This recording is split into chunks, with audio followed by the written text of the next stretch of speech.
झारखंड लोक सेवा आयोग यानी कि जेपीएससी की विभिन्न भर्ती परीक्षाओं में कथित अनियमितताओं की जांच तेज हो गई। इस बीच बड़ी खबर यह है कि जेपीएससी के अध्यक्ष एल ख्यांग्ते ने देर रात अपना इस्तीफा दे दिया। तो दूसरी तरफ मंगलवार को अपराध अनुसंधान विभाग, सीआईडी और रांची पुलिस ने संयुक्त छापेमारी करते हुए जेपीएससी के मुख्यालय समेत 7 ठिकानों पर एक साथ छापा मारा था। यह कार्रवाई मुख्यमंत्री हेमंत सोरेन को लगातार मिल रही शिकायतों के आधार पर शुरू की गई। मामले में जेपीएससी के एक सदस्य सहित अन्य लोगों ने भी सरकार से शिकायत की थी, जिसके बाद सीआईडी ने प्राथमिकी दर्ज कर जांच की और जांच इतनी बढ़ी कि जेपीएससी के अध्यक्ष को अपना इस्तीफा देना पड़ा। छापेमारी के दौरान उप परीक्षा नियंत्रक श्वेता गुप्ता, आयोग के अन्य कर्मचारियों तथा outsourcing agency TSR data processing private limited से जुड़े ठिकानों की तलाशी ली गई। एजेंसी के निर्देशक सतपाल सिंह और रणवीर सिंह बताए जा रहे हैं। फिलहाल जेपीएससी और टीडीपीएल से जुड़े 8 कर्मचारियों को हिरासत में लेकर पूछताछ भी की जा रही है। अब इस जांच के दौरान टीम ने कई महत्वपूर्ण दस्तावेज, कंप्यूटर, डिजिटल उपकरण और हार्ड डिस्क जब्त किए हैं।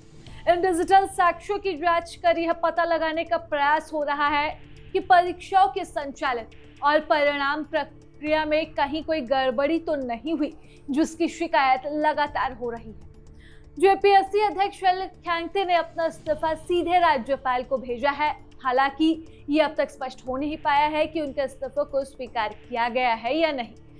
एल ख्यांग्ते वर्ष 1988 बैच के आईपीएस अधिकारी हैं और वह मुख्य सचिव के पद से सेवानिवृत्त होने के बाद 27 फरवरी 2025 को जेपीएससी के अध्यक्ष बने थे। जांच के दौरान ये भी सवाल उठ रहे हैं कि उप परीक्षा नियंत्रक श्वेता गुप्ता का करीब 1.5 माह पहले ही तबादला हो चुका था। उसके बावजूद उनका जेपीएससी कार्यालय आना जाना क्यों जारी था?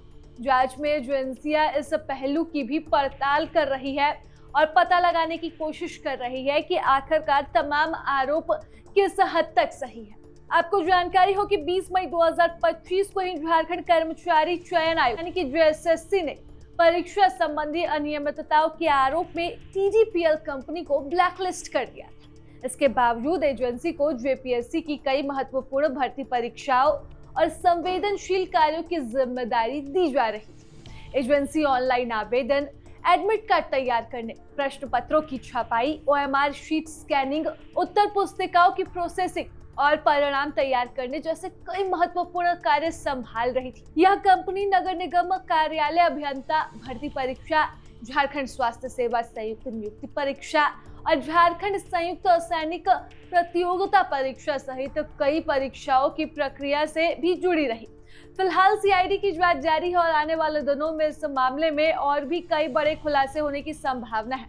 आपको ये भी बता दें कि यूपी से भी ये एजेंसी ब्लैक लिस्टेड थी, बावजूद इसे झारखंड में ये जिम्मेदारी दी गई। और जब 2025 में ये कंपनी पहले ही ब्लैक लिस्टेड हो चुकी थी, तब इतनी बड़ी जिम्मेदारी क्यों दी गई, ये भी खुद भी सवालों के घेरे में है।